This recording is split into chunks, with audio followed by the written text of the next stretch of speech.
A disruptive innovation is an innovation that creates a new market and value network and eventually displaces established market leading firms, products, and alliances. The term was defined and first analyzed by Clayton Christensen and his collaborators back in 1995 and has been called the most influential business idea of the early 21st century. For the past 25 years, the theory of disruptive innovation has been enormously influential in business circles and a powerful tool for predicting which industry entrants will succeed. There's a troubling concern. In my experience, too many people who speak of disruption haven't read a serious book or article on the subject. Frequently, they use the term loosely to invoke the concept of innovation in support of whatever it is they want to do. Many researchers, writers, and consultants use disruptive innovation to describe any situation in which an industry is shaken up and previously successful incumbents stumble. But that's much too broad a usage. So, disruption describes a process where a smaller company with fewer resources is able to successfully challenge established incumbent businesses. When mainstream customers start adopting the entrance offerings in volume, disruption has occurred. Let's consider Uber, the much feted transportation company who doesn't know and probably use Uber in the US and Canada. Founded in 2009, the company has enjoyed fantastic growth. It operates in hundreds of cities in I think, 80 countries, and it's still expanding. Uber has clearly transformed the taxi business in the United States, but is it disrupting the taxi business? According to the theory, the answer is no. Uber's financial and strategic achievements do not qualify the company as genuinely disruptive, although the company is almost always described that way. Here are two reasons why the label doesn't fit. First, disruptive innovations are made possible because they get started in two types of markets that the regular players overlook.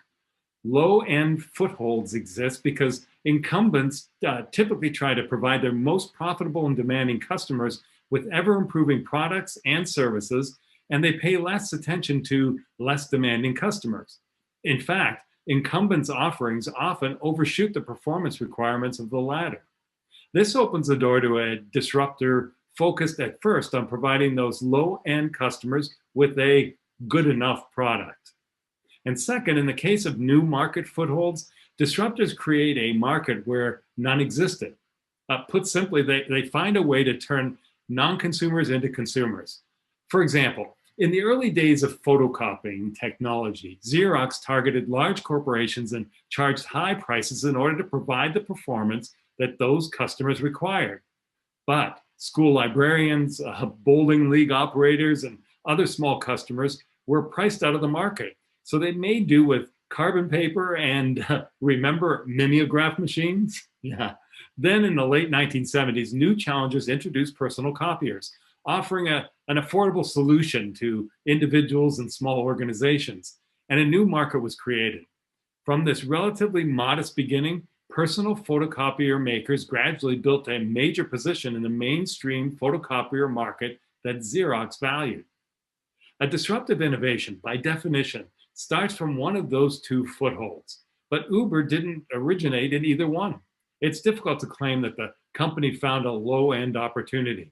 That would have meant that taxi service providers had overshot the needs of a material number of customers by making cabs too plentiful, too easy to use, and too clean.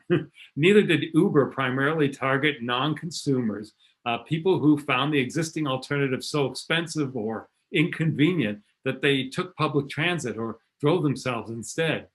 Uber was launched in San Francisco, a well-served taxi market, and Uber's customers were generally people already in the habit of hiring rides.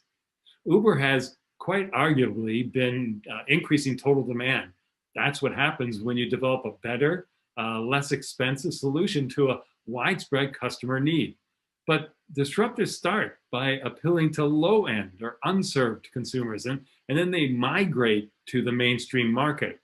Uber has gone in exactly the opposite direction. building a position in the mainstream market first and subsequently appealing to historically overlooked segments. So let's review. There are different markers that distinguish true disruptive innovators. They are low cost and highly accessible. They have lower gross margins than their contemporaries or the incumbent. They serve as a smaller, low-end target market at first before expanding to a vast market due to their accessibility. They're hard to see coming and aren't taken seriously.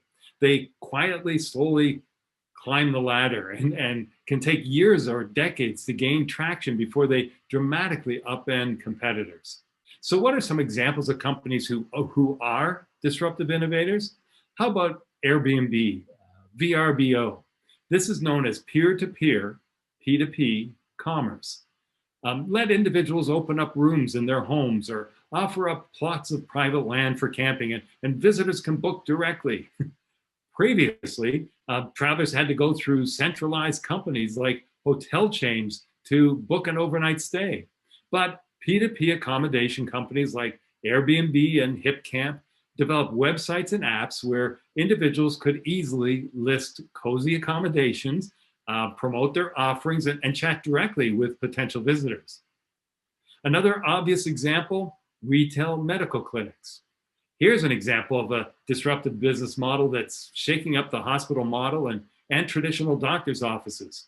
Patients can go to retail clinics to get relief from common maladies such as allergies and sinus infections, or receive routine vaccinations and blood tests. They're typically located in accessible areas with convenient opening hours for easy walk-in appointments. So, where do we start? Consider these 8 arenas. First is value. How and what could we do if we entered our customers' value streams 2 or 3 steps earlier than we do now? Second is go-to-market. Where can we select just one part of what we do and go to market without anything else that we currently do?